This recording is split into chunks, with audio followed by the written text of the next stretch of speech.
భూమి మీద ఉన్న 51 శక్తిపీఠాలు ఎలా ఏర్పడ్డాయో మీకు తెలుసా? ఈ 51 శక్తిపీఠాలు సతీదేవి శరీర భాగాలు అని మీకు తెలుసా? సతీదేవి తండ్రి శివుడికి చేసిన అవమానానికి ఆమె తట్టుకోలేక మంటల్లో కాలి చనిపోతుంది. ఈ విషయం తెలుసుకుని శివుడు తన జటాజుటం నుండి 2 వెంట్రుకలను తెంపి కింద వేస్తాడు. ఆ వెంట్రుకల నుండి వీరభద్రుడు మరియు భద్రకాళి జన్మిస్తారు. వీరు ఇద్దరు దక్ష యజ్ఞానికి వెళ్లి అక్కడున్న ప్రతి ఒక్కరిని క్రూరంగా చంపి చివరిగా దక్షుడిని కూడా అతి క్రూరంగా కాళ్ళు చేతులు మరియు చివరిగా తల కూడా నరికి చంపేస్తాడు. శివుడు దక్షుడి రాజ్యానికి వస్తాడు. కోట్ల శవాల మధ్య తన భార్యను వెతుకుతూ ఉంటాడు. ఎక్కడ నా భార్య, ఎక్కడ నా సతి అని ఏడుస్తూ వెతుకుతూ ఉంటాడు. అలా చివరికి అగ్నిలో ఇంకా కాలుతూ ఉన్న సతీదేవి శరీరం దగ్గరికి శివుడు వెళతాడు. దూరం నుండి సతీదేవిని చూడగానే బాధ తట్టుకోలేక పరిగెత్తుకుంటూ వచ్చి మోకాళ్ళ మీద పడిపోయి కాలుతూ ఉన్న సతీదేవి శరీరాన్ని పట్టుకుంటాడు. ఆమె శరీరాన్ని చూస్తూ గట్టిగా ఏడుస్తాడు. దేవి దయచేసి లెగుదేవి లెగు అని ఏడుస్తూ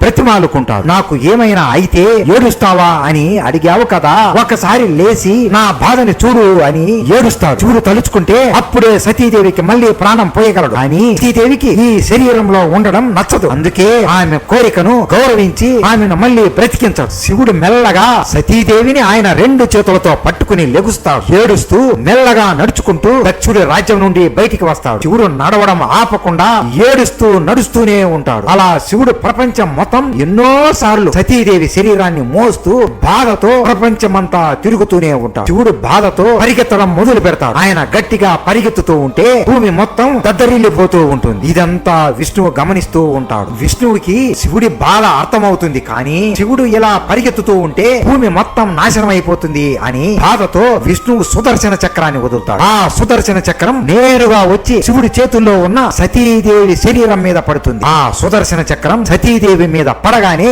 ఒక దివ్యమైన వెలుగు వస్తుంది. అలా సతీదేవి శరీరం 51 భాగాలుగా భూమి మీద పడతాయి. ఈ 51 స్థలాలే ఇప్పుడు ఉన్న శక్తి పీఠాలు. ఈ 51 శక్తి పీఠాలు సతీదేవి శరీర భాగాలు. ఈ 51 శక్తి పీఠాలని మనం ఇప్పుడు కూడా ప్రతి రోజు పూజిస్తున్నాం. అసలు సతీదేవి ఎలా చనిపోయిందో మీకు తెలుసా? దక్షుడు శివుడి రూపాన్ని చెప్పులతో కొట్టించాడు అని మీకు తెలుసా? శివుడు విష్ణువుని శపించాడు అని మీకు తెలుసా? ఇవన్నీ తెలుసుకోవాలి అంటే మన ఛానల్లో పెద్ద వీడియో చేశాము. మిస్ అవ్వకుండా ప్రతి ఒక్కరూ చూడండి. చూడంటే మీకు ఇష్టం ఉంటే హర హర మహాదేవ శంభో శంకర అని కామెంట్ చేయండి. హర హర మహాదేవ శంభో శంకర.